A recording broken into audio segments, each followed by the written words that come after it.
Hi, good afternoon and welcome to my channel. I'm Dr. Carmen McGinnis, and on this channel we explore things that pertain to relationships of all sorts, including what I call the primary relationship, which is the relationship that we have with ourselves.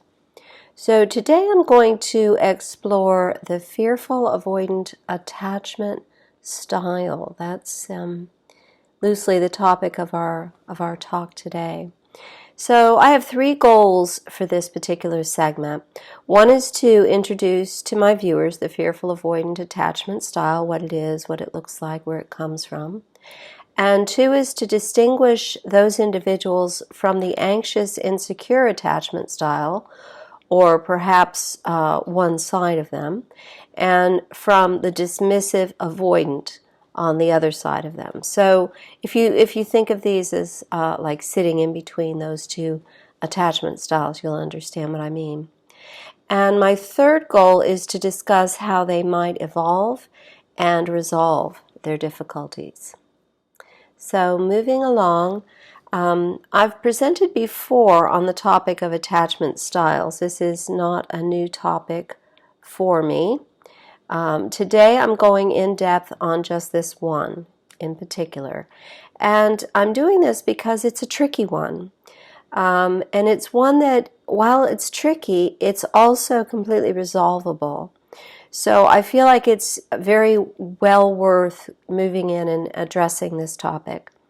The fearful avoidant can be easily mistaken for the dismissive avoidant or the anxious insecure. As I mentioned earlier, they sort of sit between these two. It's as if they're just conflicted and really could have gone either way. As we go through this, I hope that you'll see that it's the good qualities of each of these two types that we hope to pull out of our conflicted, fearful, avoidant client, friend, or ourselves, if you are watching this video and thinking of yourself. It's important to understand that the core deficit in the fearful avoidant is mistrust.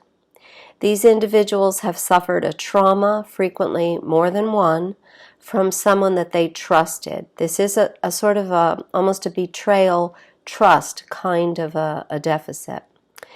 This might have come from a parent or other trusted caretaker in childhood, or an early romantic partner, and frequently from both.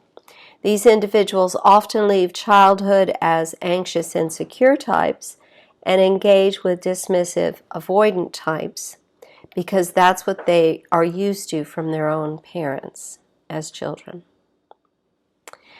There, in that relationship, they suffer further trauma and learn not to trust. That's the turning point at which they become fearful avoidants. At their very best, they are overcautious. They tiptoe into relationships and tend to attract somewhat aloof, but not necessarily dangerous partners. At their worst, they are highly mistrustful, avoiding romantic relationships altogether. And they may appear to want them, but when they get engaged in them, they somehow sabotage them or they just run. They tend not to be casual lovers. These are not one-night stand type people because they actually crave closeness and intimacy. This is the core thing that they didn't have in childhood, or didn't have enough of, we might say, or didn't have consistently. That's probably the best way to conceptualize this. In therapy, the target is definitely trust, and in particular, self-trust. Those of you who followed me for a while have heard me say before that when we don't trust, the core deficit is a lack of self-trust. And this is also the case with these people.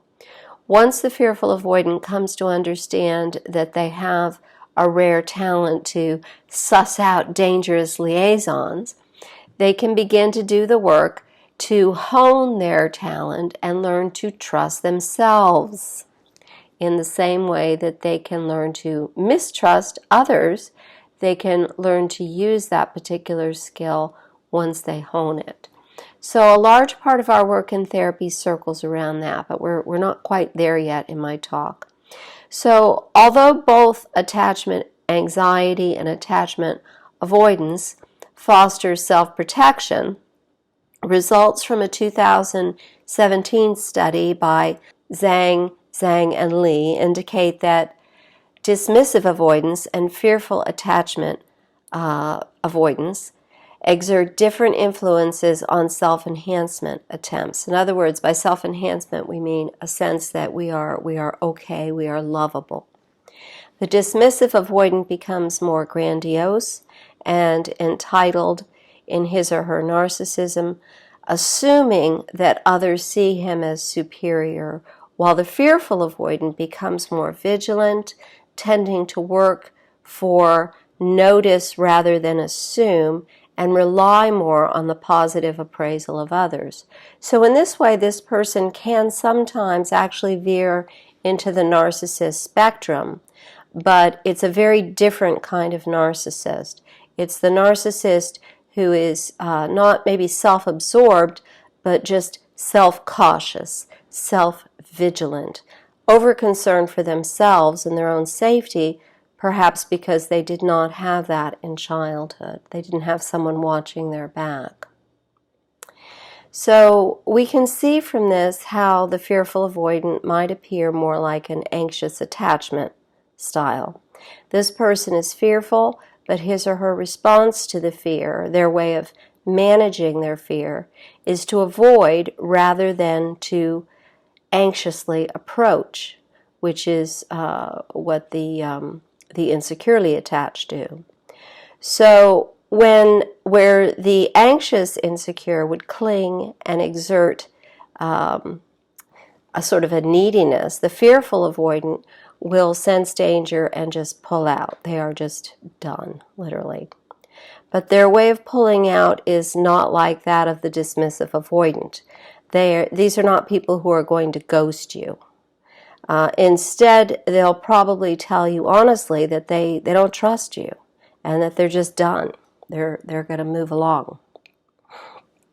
And often you'll get that in a letter or an email or a text because they really are fearful. They don't want to engage about this.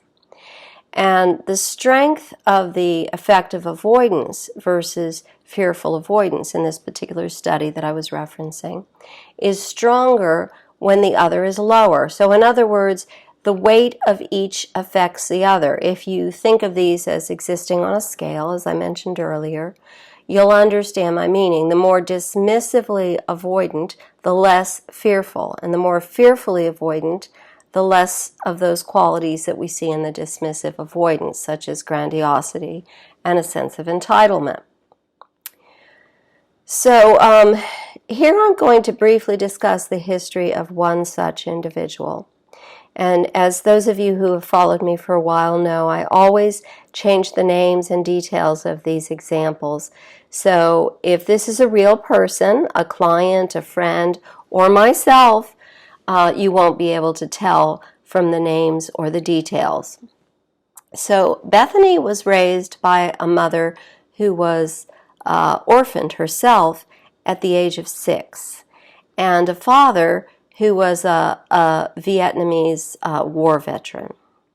So in particular, I mention these two details because I believe they dramatically impacted Bethany's early development. I'm quite sure that they did. Bethany's mother had little experience of how to mother because she lost her own mother at 6. And during her earlier childhood, her mother had been very ill and dying. She had been in hospice care. So Bethany's father was a man who viewed each day of his life as a blessing, those are her words, as he hadn't died in the Vietnam War, though he had lost many, many friends, and one very dear friend. When her mother died, Bethany's father began to drink quite a lot. It's not clear whether he became an alcoholic, but he was definitely living the party lifestyle and going out and drinking. He had a growing group of friends, and eventually he did remarry when Bethany was 11 years old. And at that point, things began to improve dramatically for her, with more stability and predictability in her day-to-day life at home. Although she was still fearful and tended not to stray far from her father and stepmother, who she did have a close relationship with, Bethany did make friends easily, and at 19, she married Kevin, a 24-year-old copier salesman. 2 years later, and shortly after the birth of their baby girl, Bethany learned that Kevin had been cheating on her with a neighbor. And I think Sarah, her daughter, was maybe 2 months old at that point, so it was quite a shock.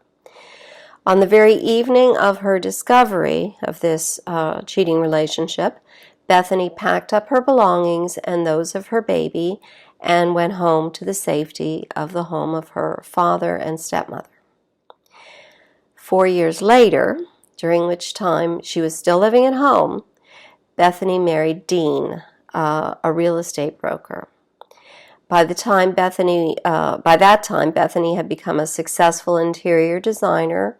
She'd gone back to school, studied out of the home, followed a direction that she'd always wanted to follow, and was working now for a large hotel chain and doing very, very well for herself as a designer. On their 4th anniversary, Bethany left the home with her daughter Sarah after Dean slapped Sarah for what Bethany called the last time.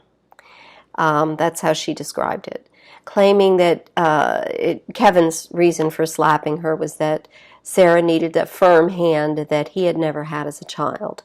Sarah had apparently gotten a couple of C's on her report card, and that was the way that Kevin dealt with things. I don't think he was ever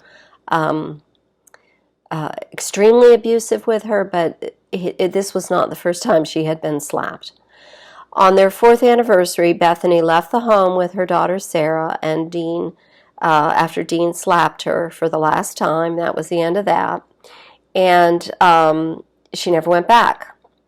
So Bethany was married just over 1 year later to Ted this time, a younger man, and he wasn't that much younger, but a few years younger.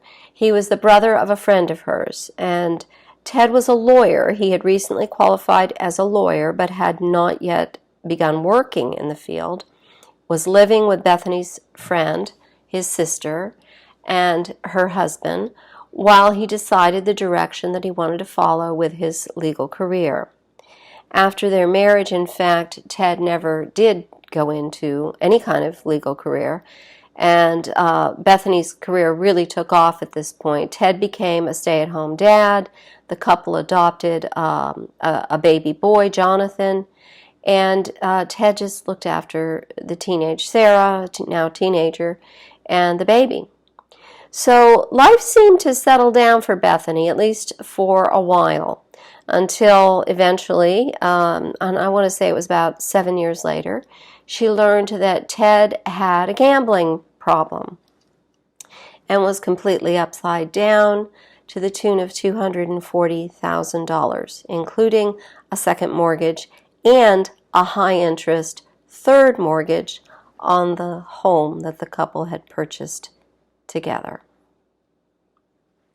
And that, I think, was the line in the sand when Bethany made the transition from anxious, insecure, someone who had, difficulty feeling confident alone and needed to be with someone else, to fearful, avoidant, someone who lost trust in others and in herself, very much so. And that's when she came to me. So with Bethany's history on the table, I want to address the possibility that Bethany's avoidance, and that avoidance overall, is not necessarily a bad thing, at least not temporarily. It may well be that these individuals are critically delayed in their ability to discern those who should be trusted and those who should be avoided. And the case studies show that these individuals actually can evolve once they develop those skills. The trick is to learn to trust yourself again. But how? And that really gets us to the tricky part, doesn't it?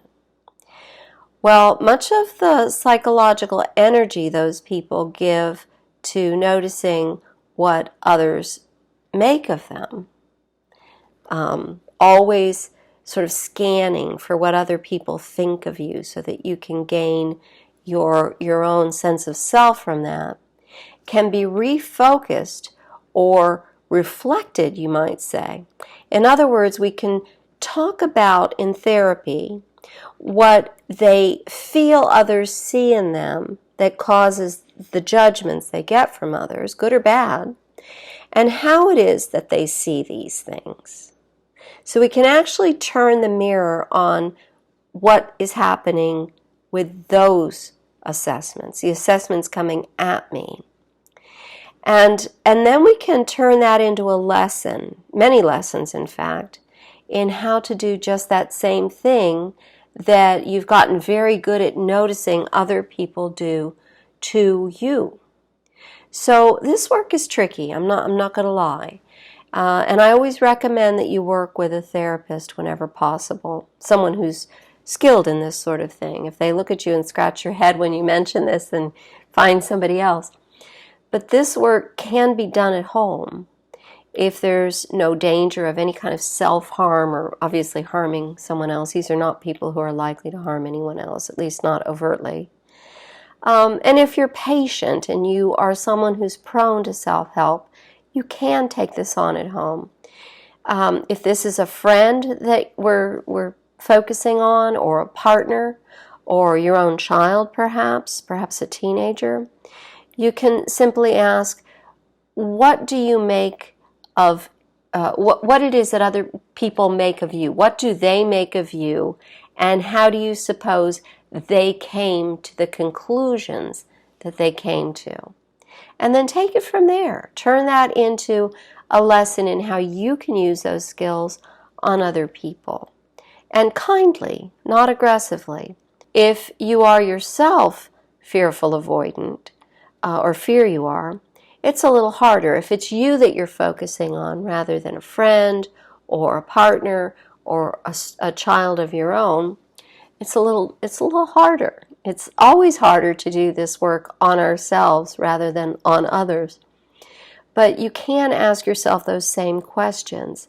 What is it that other people see when they assess me?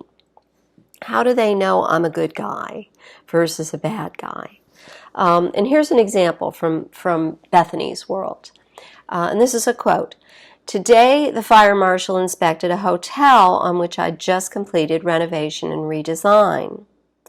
He found a flammable material that I had been told was safe.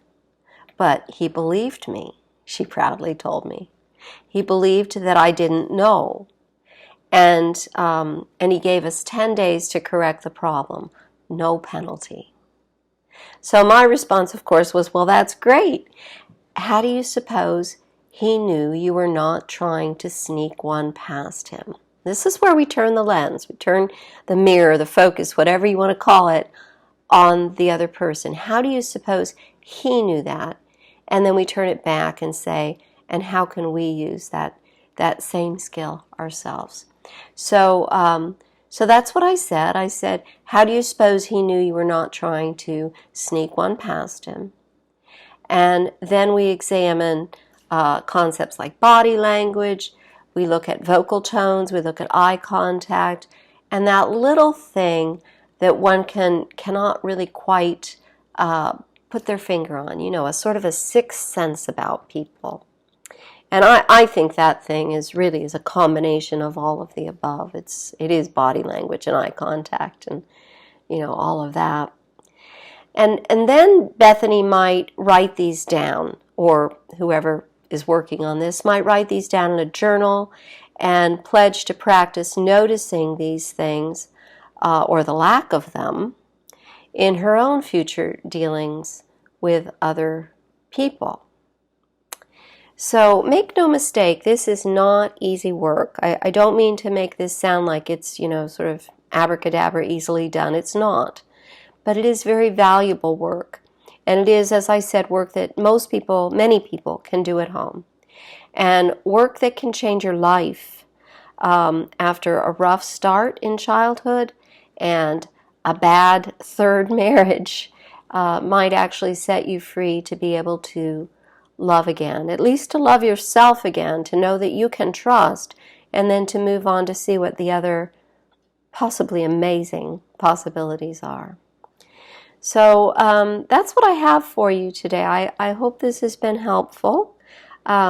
You'll read about more of these sorts of ideas in my book that I'm working on, Raising Your Inner Child, which will be releasing in late April or early May. So I thank you for stopping by today. If this was helpful, please give it a thumbs up, and please share if possible. If you haven't subscribed, please do so. And I look forward to seeing you midweek for my midweek sneak peek as to next Sunday's topic right here on my YouTube channel. Thanks again for stopping by.